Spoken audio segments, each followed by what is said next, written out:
God's plan for married love. But again, as I said earlier, it's not only for married people. It is equally essential for the understanding of man in general. And obviously we mean man here in the inclusive sense, all of us, male and female.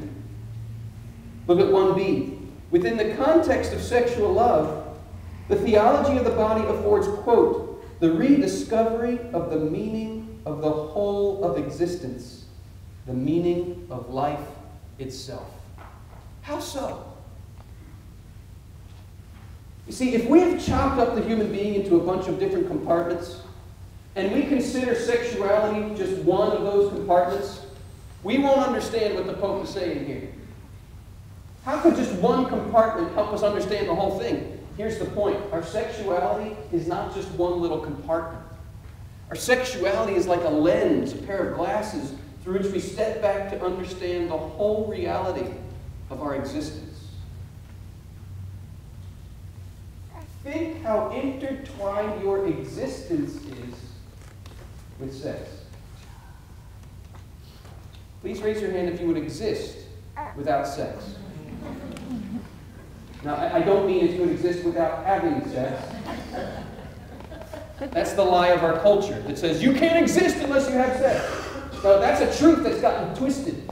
You can't exist unless somebody else had sex. Are you following me? We should thank God every day for the sexual union of our parents. Now, I know you don't like to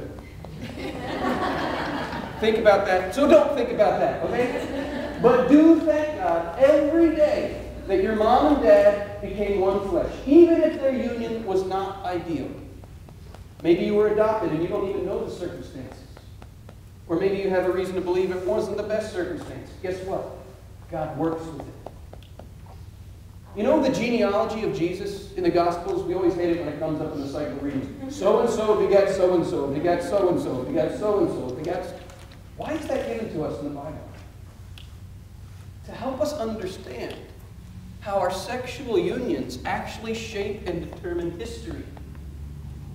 And Jesus himself had some pretty scary characters in that whole genealogy. There's fornication, there's prostitution, there's adultery.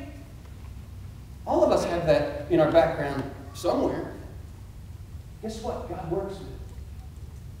So even if your coming to be was not ideal, thank God every day that you exist. And that you exist not only because of your parents' sexual union, but because of their parents and their parents and their parents and their parents and their parents. Have you ever thought about this?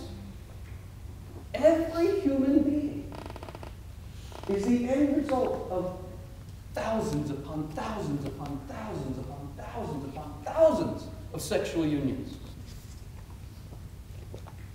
Go back your own family tree, say 200 generations, and remove one sexual union from the equation that led to one of your ancestors. Guess what? You would not exist. Nor would anyone else who descended from that point in the family tree. The world would be a different place. What is my point? Why am I bringing this up?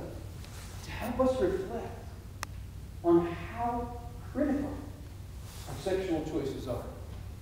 It is literally a matter of life and death. And they shape history. You don't believe me? How our sexual choices shape history? Let's go back to Abraham. Abraham was given a promise.